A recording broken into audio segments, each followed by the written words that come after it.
الحمد لله رب العالمين والعاقبة للمتقين ولا عدوان إلا على الظالمين وأشهد أن لا إله إلا الله وحده لا شريك له ولي الصالحين وأشهد أن محمدا عبده ورسوله وصفيه من خلقه وخليله سيد الأولين والآخرين اللهم صل عليه وعلى آله وصحبه ومن اتبعهم بإحسان إلى يوم الدين أما بعد.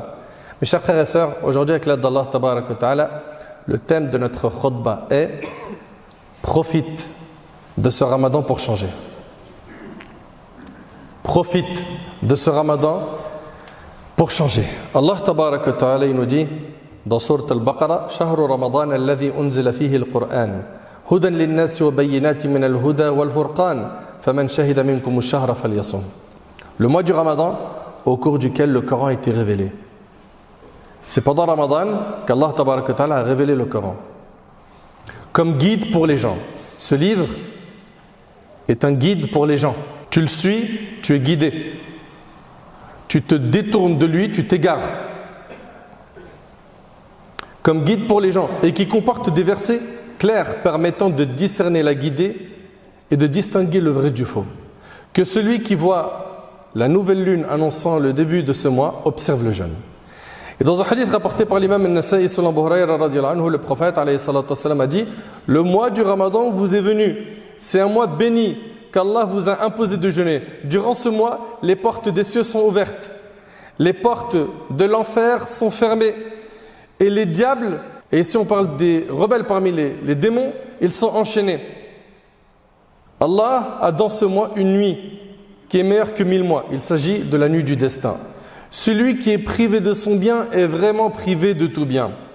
Mes chers frères, mes chères sœurs, si on ne prend pas la ferme décision de changer pendant ce mois, pendant le mois de Ramadan, dites-moi, quand est-ce qu'on va prendre la ferme décision de changer? Si on ne fait pas le nécessaire pour nous réformer pendant Ramadan, quand est-ce qu'on va se réformer? Ramadan, c'est une occasion en or. Les démons, ils sont enchaînés. Souvent, quand tu parles avec les gens qui font beaucoup de péchés, t'entends, c'est à cause du diable. Le diable, il m'a eu. Là, tu n'as plus cette excuse. Les démons, ils sont enchaînés. Maintenant, ce qui te reste, c'est uniquement ton âme que tu dois éduquer. Que tu dois éduquer, car il arrive souvent qu'on est certain, leur âme, elle a été façonnée par Shaitan. Et donc, oui, les démons, ils sont enchaînés, mais lui, il a été mal configuré. Il a été mal programmé par Shaitan. D'où l'importance maintenant de combattre ton âme. Tu as un mois pour faire en sorte que cette âme qui t'incite au mal, elle va t'inciter au bien. Un mois d'effort. Et je n'ai pas dit que le combat va être facile. C'est un combat qui va être difficile. On est tous des pécheurs à des degrés différents. Et l'âme, elle est incitatrice au mal. Et donc, il y en a parmi nous, il y en a, ils sont attirés par cigarettes, drogue, alcool, etc. D'autres, c'est les femmes dans le haram. Ou bien certaines de nos sœurs, c'est de commettre la fornication avec des hommes.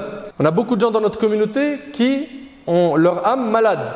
Là, c'est le moment propice pour l'éduquer. Pendant le mois de Ramadan, profite de ce mois pour te ressourcer et être quelqu'un de meilleur.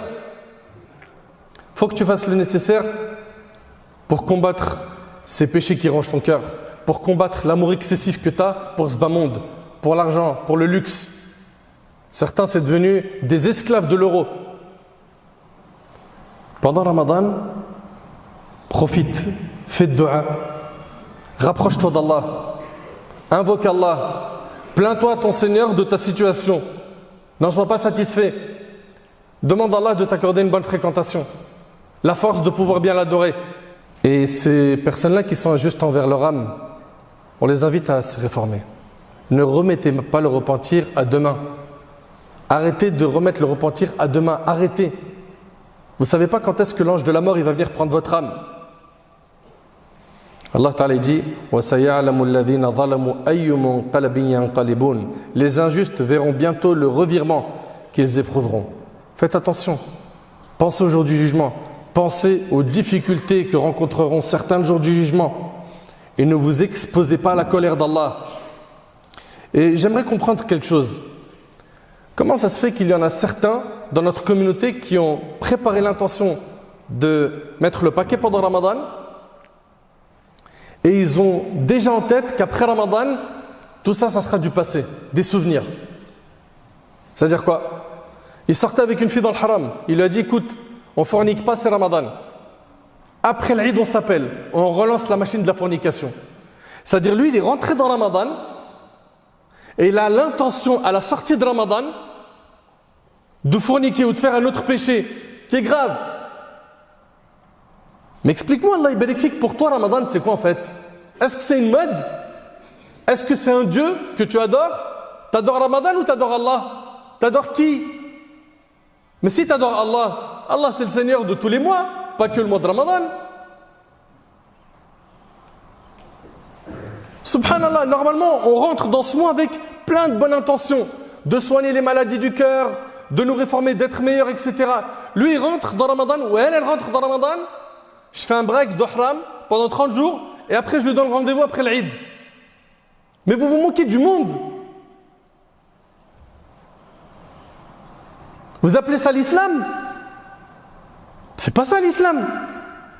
Allah Ta'ala il a dit Ya ayyuhalladhina amanu kutiba alaykumus siyam kama kutiba ala alladhina min qablikum la'allakum tattaqun. Oh vous qui avez cru, il vous a été prescrit as-siyam tout comme il a été prescrit aux communautés qui vous ont précédé afin que vous atteigniez la piété. L'objectif de Ramadan c'est de sortir de Ramadan plus fort dans ta religion, dans ta foi, dans le fait de faire des bonnes actions. T'as pas compris? C'est-à-dire que l'état d'esprit qu'on doit avoir tous, c'est comment je vais faire pour me détacher de tel péché, comment je vais faire pour souder telle obligation, comment je vais faire pour augmenter mes bonnes actions, comment je vais faire pour m'accrocher un maximum à la mosquée et faire plus d'œuvres surrogatoires, comment je vais faire pour remplir mon bagage de hasanat, de remplir mon temps de bonnes actions et ne pas être un saisonnier. Comme ceux qui, Ramadan, on arrête le shit, après Ramadan, ça fait du bien. Ou bien l'alcool, ou la fornication, ou autre. Ne soyez pas de cela, barakallahu fikum. Et profitez de Ramadan pour changer. Si vous ne changez pas maintenant, vous allez changer quand? Ceux qui vont abandonner les pratiques religieuses qu'ils ont réussi à souder pendant Ramadan, eux, ils sont, vous savez, comme qui? Comme ce qu'Allah Ta'ala cite dans le Coran, ne soyez pas comme celle qui défaisait brin par brin la laine après l'avoir solidement filée. Ceci est un exemple connu chez les Arabes désignant celui qui ne respecte pas ses engagements. Nous, on a un engagement avec Allah subhanahu wa ta'ala, c'est de l'adorer jusqu'à la mort, pas de l'adorer que pendant Ramadan. Ne soyons pas des saisonniers, Allah barik fikum. Et d'après Abu Tha'lab al-Khushani radiyallahu anhu, il rapporte, j'ai interrogé le prophète sallam sur le verset suivant, Ya ayyuhalladhina amanu alaykum anfusakum la yadurrukum man dalla idha ihtadaytum. Ô vous qui croyez, vous êtes responsables de vous-même. Ceux qui s'égarent ne sauraient vous nuire si vous êtes sur la guidée.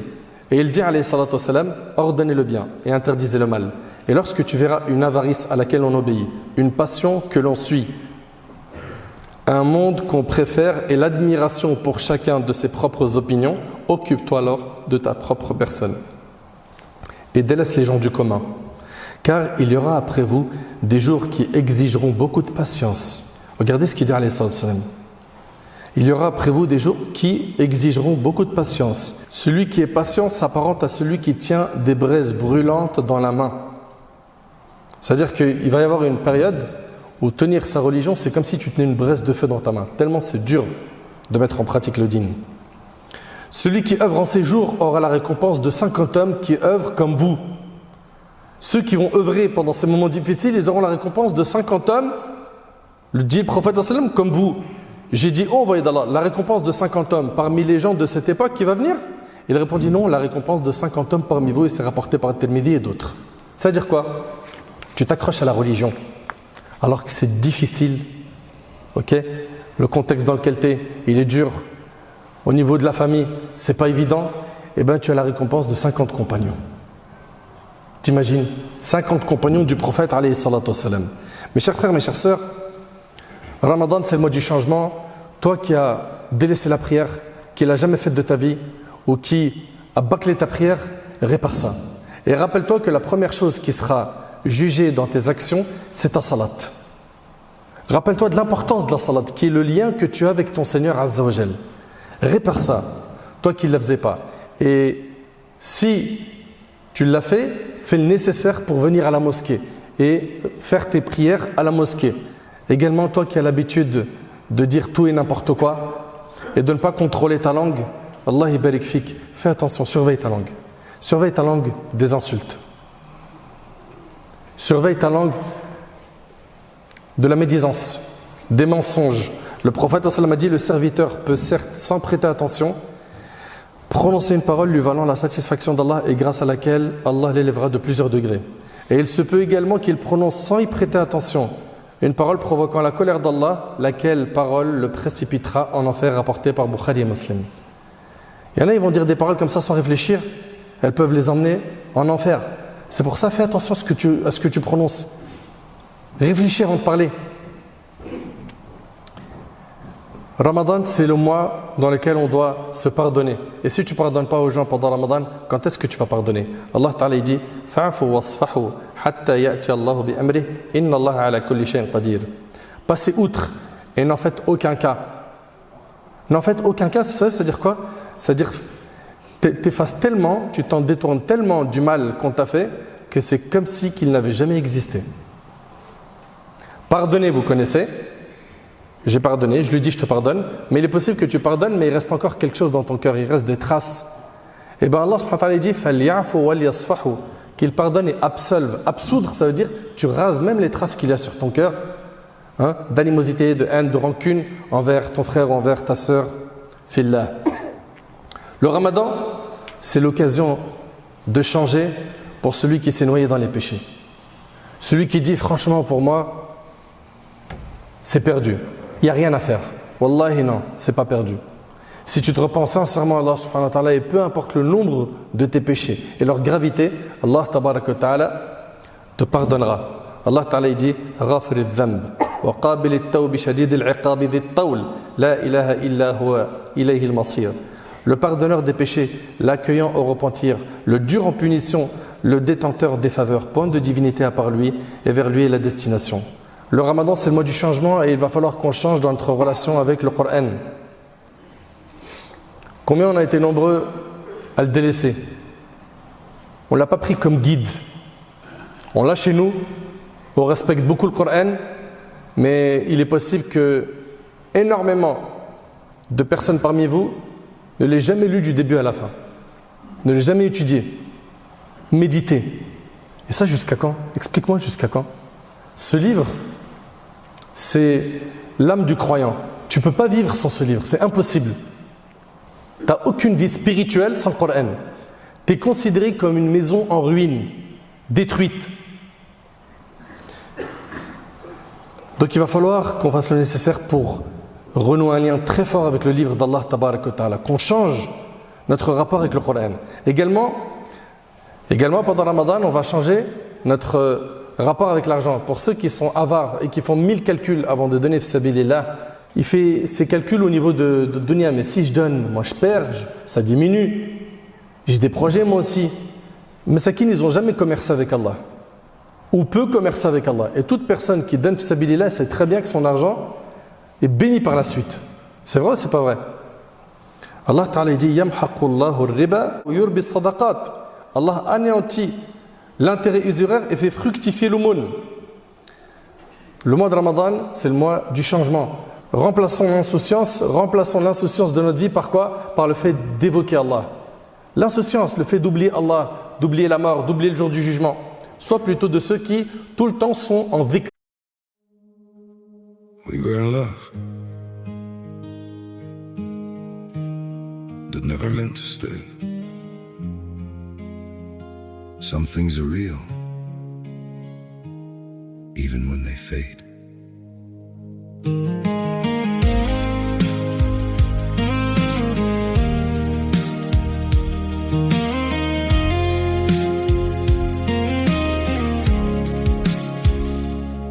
I used to think if we kept holding on, we could bend the truth somehow.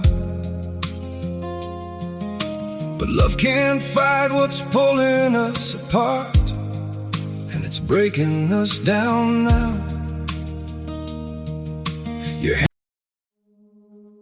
We were in love that never meant to stay. Some things are real, even when they fade.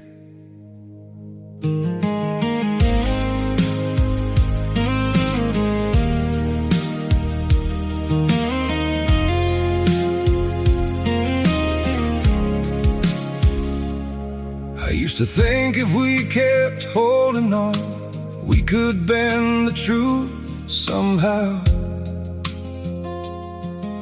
But love can't fight what's pulling us apart, and it's breaking us down now.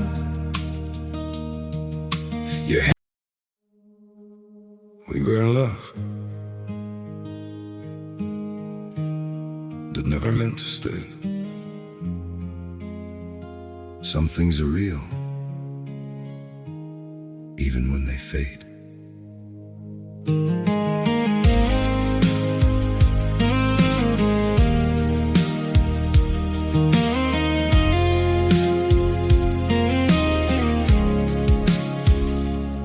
I used to think if we kept holding on, we could bend the truth somehow. But love can't fight what's pulling us apart, and it's breaking us down now.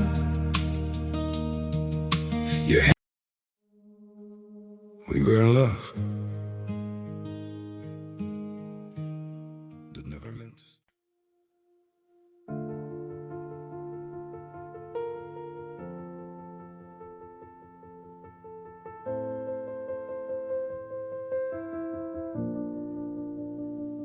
We set our lanterns on the endless tide, hoping someone sees the light we hide.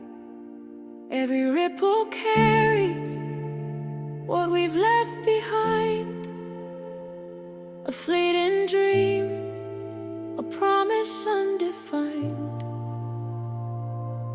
And in the shimmer of the water's face, I see reflections time cannot erase. Even when the night feels out of place, your light remains a steady trace. Lanterns on the endless tide, guiding hearts that cannot hide through the currents where our fears collide. You're the spark that pulls me to the other side. Lanterns on the endless tide, even if the world turns against the night, we'll shine together side by side. Lanterns on the endless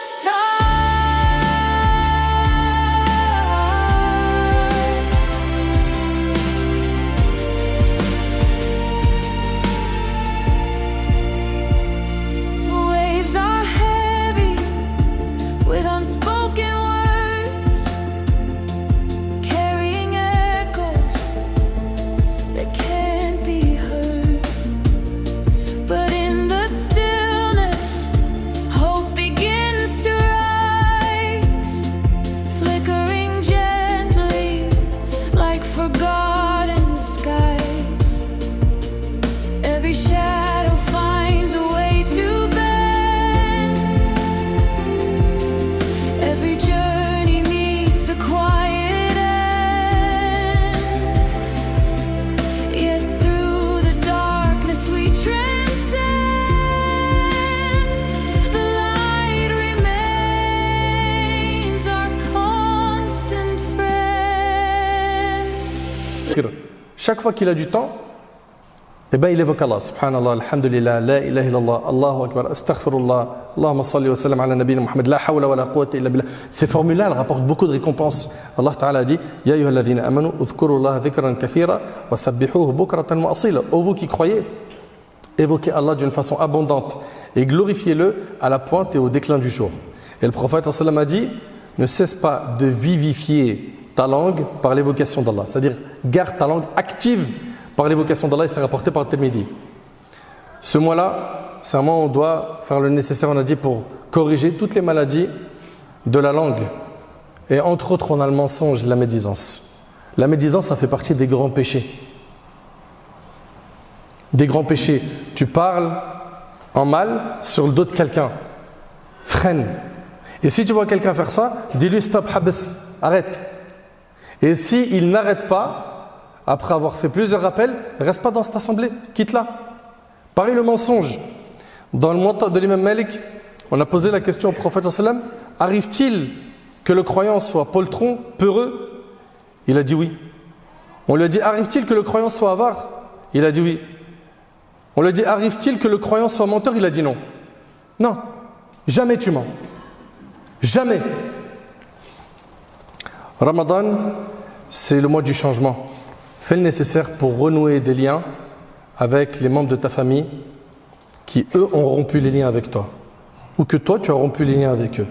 Pour que tu puisses opérer un vrai changement dans ta vie pendant Ramadan, il y a un mot que tu dois enregistrer. C'est quoi? C'est l'effort que tu vas devoir faire pour éduquer ton âme. Ça va être effectivement difficile. Dans les premiers pas, ça va être dur. Mais avec l'aide d'Allah, ça sera facile, bi'idnillah. Donc, il va falloir ici que tu fasses des efforts. Et pour faire ces efforts, il faut que tu aies la volonté de changer. On les voit dire, moi j'aimerais bien changer, mais c'est que dans la langue que ça se passe. Il n'y a rien dans le cœur. Est-ce que réellement tu veux changer? Analyse ton cœur, analyse ta situation. Tu peux dire aux gens sur le net, moi j'aimerais bien changer, moi pendant Ramadan je vais reprendre la prière, moi pendant Ramadan j'arrête les péchés, je vais devenir quelqu'un de meilleur. Ok, ça c'est ta langue qui parle. Ton cœur il dit quoi? Et le contenu des cœurs, il n'y a qu'Allah qui le connaît. Nous on n'a pas jugé les cœurs des gens, mais nous on te parle pour ton bien. Pense à ce jour où tu seras présenté devant Allah. Pense à ce jour où ni tes followers, ni ton argent, ni ta grosse voiture, ni le luxe, ni la notoriété, ni rien de tout ça ne te sera utile. Pense à ce jour. Et fais un bilan rapidement avec ton âme. Et je termine avec ce hadith. Anas ibn Malik et Abu Hurayra radiyallahu anhuma relatent que le prophète sallam a rapporté de son Seigneur Azza wa Jal, Allah a dit, lorsque le serviteur se rapproche de moi d'un empan, je me rapproche de lui d'une coudée. Et lorsqu'il se rapproche de moi d'une coudée, je me rapproche de lui d'une brasse. Et lorsqu'il vient vers moi en marchant, je me hâte vers lui. Et c'est rapporté par le Bukhari. Ça veut dire quoi? Si tu fais un pas vers Allah, ça va être difficile au début. Pourquoi? Parce qu'il y a les maladies de l'âme. L'âme, elle est encore mauvaise. Elle n'a pas encore été programmée à la piété. Faut que, comme dans un ordinateur, tu dois formater et réinstaller. Donc il va falloir que tu fasses des efforts au début. Et puis subhanallah, ça va payer vite. Parce que tu vas faire un peu d'efforts et Allah il va te donner beaucoup de récompenses. Tu vas faire quelques pas vers Allah et Allah il va t'ouvrir plein de portes qui mènent à la guidée. Donc, retiens ce hadith. Si jamais tu vas vers Allah subhanahu wa ta'ala en marchant, il se hâtera vers toi. Celui qui se rapproche d'Allah en accomplissant des actes d'obéissance, même s'ils sont peu nombreux, Allah viendra lui avec plus de récompenses et de générosité. Garde donc ça en tête et puis demande l'aide d'Allah. Ok, que ta volonté soit ferme, une volonté sincère de vouloir vraiment changer. Donne-toi les moyens, arrête de fréquenter les mauvaises personnes, les mauvais endroits. Il est tout le temps au café ou en bas de l'immeuble, etc., etc. Et il espère avec cela, avec cette mauvaise fréquentation, devenir quelqu'un de meilleur. Il y a un nettoyage à faire. Profite pendant le mois de Ramadan. J'implore Allah tabarak wa ta'ala de m'aider ainsi qu'à vous de nous réformer. J'implore Allah tabarak wa ta'ala de m'accorder ainsi qu'à vous la piété. Qu'Allah tabarak wa ta'ala accepte notre jeûne. Qu'Allah subhanahu wa ta'ala accepte toutes nos œuvres.